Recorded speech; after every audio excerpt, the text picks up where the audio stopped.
Kami di sini dari kelompok 3 akan melakukan video tentang perkenalan budidaya tanaman karet. Sebelumnya perkenalkan, nama saya Yoifa Warda Fadila dengan NIM 23744. Perkenalkan, nama saya Wawan Panjaitan dengan NIM 23704. Perkenalkan, nama saya Muhammad Akmal Nurfala dengan NIM 23682. Perkenalkan, nama saya Yosua Bernardo Simangunsong dengan NIM 23742. Perkenalkan, nama saya Juandri Manuela dengan NIM 23725. Perkenalkan, nama saya Giovanni Pascal Starigan dengan NIM 23795. Halo teman-teman, di sini saya akan menjelaskan tentang komoditas karet. Kalian tahu nggak kalau karet itu merupakan salah satu devisa dan juga pendapatan nasional terbesar loh di Indonesia. Produksi karet di Indonesia menempati urutan kedua setelah Thailand dengan 30,3 juta ton per tahunnya. Walau menjadi produsen terbesar kedua di dunia, tapi tetap saja karet di Indonesia hanya menempati 80% sebagian dari pemasaran komoditas secara tradisional yang membuat rantai pemasarannya sangat lambat. Nah, teman-teman sekalian pasti penasaran kan dengan cara budidaya karet yang benar? Yuk simak selengkapnya. Yang pertama itu ada proses pembibitan. Proses pembibitan ini berguna untuk mendapatkan bibit karet yang unggul. Pembibitan karet bisa dilakukan melalui beberapa tahap. Tahap yang pertama itu adalah tahap persemaian perkecambaian. Sedangkan tahap pembibitan selanjutnya adalah persemaian bibit. Benih yang sudah berkecambah kemudian dipindahkan ke area persemaian bibit yang sudah dicangkul dengan kedalaman 60-70 cm. Kemudian dihaluskan serta diratakan. Area tersebut perlu dibedakan dengan ketinggian 20 cm termasuk parit antar bedengan dengan kedalaman 50 cm. Selanjutnya cara menanam benihnya adalah dengan membuat jarak tanam 40 x 40 x 60 cm untuk bibit okulasi coklat dan jarak tanam 20 x 20 x 60 cm untuk bibit okulasi hijau. Lalu yang kedua ada proses pengolahan tanah. Proses budidaya karet selanjutnya yang harus dilakukan dengan mengolah tanah. Sebelumnya bibit karet disiapkan. Lalu tanah dibersihkan dari pohon alang-alang dengan menggunakan herbisida. Sisa penyakit perlu pula dibasmi dengan menggunakan fungisida. Lalu teras perlu dibuat pada tanah dengan kemiringan di atas 10 derajat. Sementara rorak perlu dibuat pada tanah yang landai sebagai aliran air serta pencegah erosi. Lalu sebelumnya penanaman karet, lubang harus dibuat terlebih dahulu pada titik panjang dengan ukuran 40 x 40 cm. Pupuk juga perlu ditambahkan ke dalam lubang untuk memacu tumbuhnya akar. Oke, berikutnya kita lanjut ke tahap penanaman dan penyulaman karet. Tahap selanjutnya adalah penanaman dan penyulaman karet. Waktu yang tepat untuk budidaya karet adalah waktu saat musim penghujan, sehingga intensitas penyiraman dapat dikurangi. Bibit yang sudah siap ditanam adalah bibit yang sudah mempunyai payung daun terakhir yang sudah tua. Kantong polybag harus segera dibuka sebelum bibit sudah diletakkan di tanah lubang tanam. Nah, pada setiap 1-2 minggu bibit harus dilaksanakan pengecekan agar supaya bibit yang mati bisa digantikan oleh bibit yang baru dan tidak akan merusak populasi karet.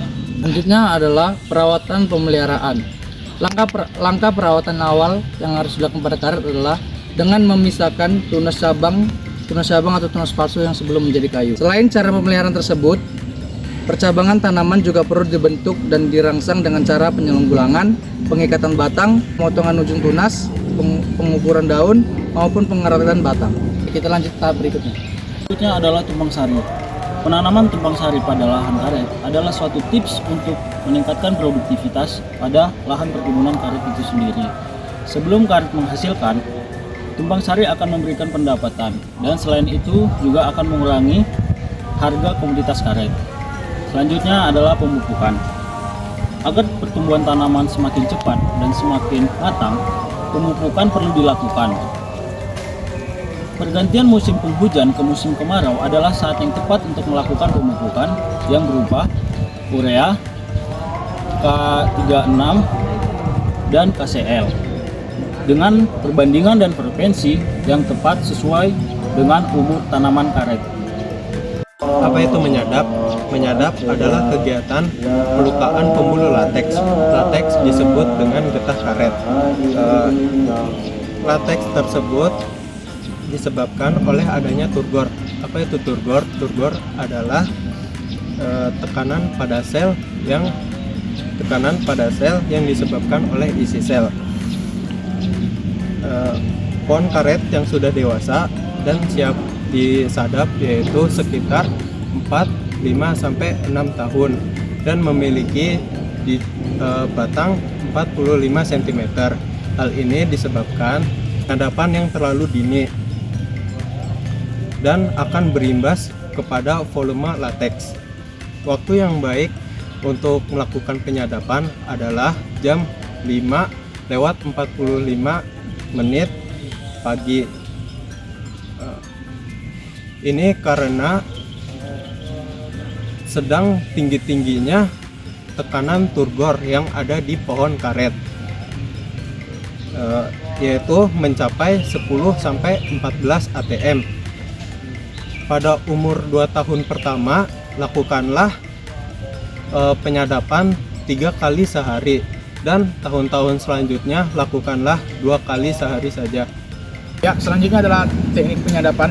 Pada tanaman karet dilakukan teknik penyadapan dengan cara mengiris kulit pada pohon karet dari bagian kiri atas ke bagian kanan bawah dengan tingkat kemiringan 30 derajat. Diharapkan dengan adanya penyadapan karet ini pada tanaman komunitas karet dapat diambil getahnya untuk dilanjutkan ke dalam proses tahapan selanjutnya, yaitu proses pembuatan menjadi seed lembaran. Biasanya pohon karet akan menghasilkan getah atau lateksnya selama 1 sampai dengan 3 jam. Dengan catatan semakin lama karet, maka karet yang dihasilkan juga akan semakin banyak. Oke, kemudian bagaimana cara pengolahan karet menjadi seed? Prinsip pengolahan karet itu menjadi seed adalah yang pertama itu mengubah lateksnya menjadi getah karet atau menjadi lembaran-lembaran seed lewat proses penyaringan, kemudian ada pengenceran, pembekuan, penggilingan, dan pengasapan. Lateks yang dikumpulkan dari beberapa sumber tadi, dari beberapa lokasi tadi yang berbeda-beda, pertama-tama tentu akan dicampur ke dalam suatu tangki besar. Oke teman-teman, jadi seperti inilah proses budidaya komunitas karet. Dan terima kasih sudah menonton video ini, dan jangan lupa untuk menyebarkan informasi ini kepada teman-teman sekalian. Dadah!